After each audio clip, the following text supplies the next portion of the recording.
L'idée même du contenu local, c'est quoi? C'est de capter le maximum de valeur ajoutée de l'activité minière par des entreprises, par des acteurs locaux.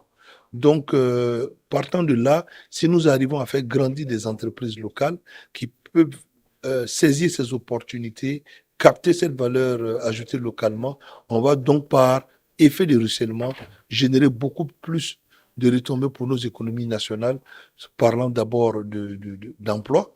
Donc, une entreprise locale qui emploie des acteurs locaux, et donc ça, c'est le premier impact. Le second impact aussi, c'est des sous-traitants locaux qui vont aussi générer des sous-sous-traitants locaux et par ricochet aussi avoir suffisamment de revenus, non seulement pour payer les impôts et taxes pour l'État, mais également aussi pour faire des actions RSE en direction de nos communautés locales qui sont celles qui nous accueillent sur leur site, dans leurs différents villages pour que nous puissions faire nos opérations minières.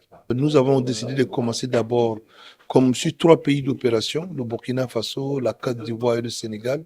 Et sur chacun de ces 3 pays-là, on prend 15 entreprises qui ont été sélectionnées à la suite d'un processus et que nous allons accompagner. Mais bien évidemment, l'initiative, comme le nom l'indique, d'accélération du contenu local vise à élargir ce nombre-là et atteindre un nombre un peu plus important.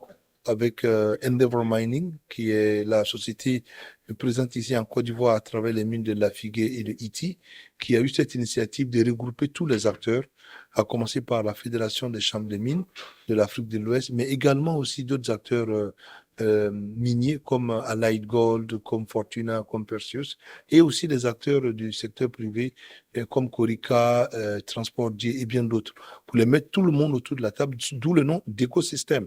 Parce qu'on met tous les acteurs, que ce soit les donneurs d'ordre, ce sont les sociétés minières, que ce soit les receveurs d'ordre, donc ce sont les fournisseurs ou les associations comme la FEDCOM, pour voir comment est-ce que les acteurs peuvent discuter et trouver des solutions à cette problématique de la promotion du contenu local. L'objectif pour nous, sociétés minières, était de faire en sorte que ce contenu local devienne une réalité. Parce que notre secteur est marqué par une grosse compétitivité. Alors, il fallait pour nous aider toutes ces petites et moyennes entreprises qui pivotent autour de nos opérations minières afin de les aider à pouvoir renforcer leurs capacités, pouvoir fournir les biens et services à ces compagnies minières. Les lois sur le contenu local existent dans les différents pays où nous opérons. Donc, il était important que nous puissions aider ces petites et moyennes entreprises à renforcer leurs capacités à pouvoir vraiment compétir avec les autres sociétés internationales également.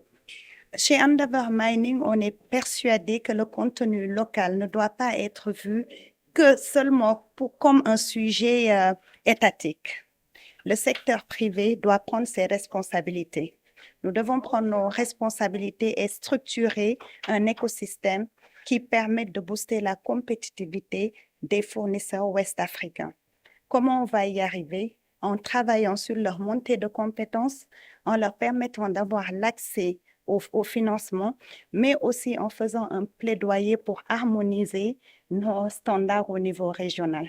L'activité a commencé déjà depuis avril 2025. On a des entreprises qui travaillent déjà avec nous. Parmi les 45 fournisseurs qui ont été sélectionnés, il y en a qui travaillent avec nous. Vous avez vu Jet Transport. Et puis aussi Corica, qui sont membres du STIRCO, qui sont des sociétés nationales, mais qui sont un peu développées.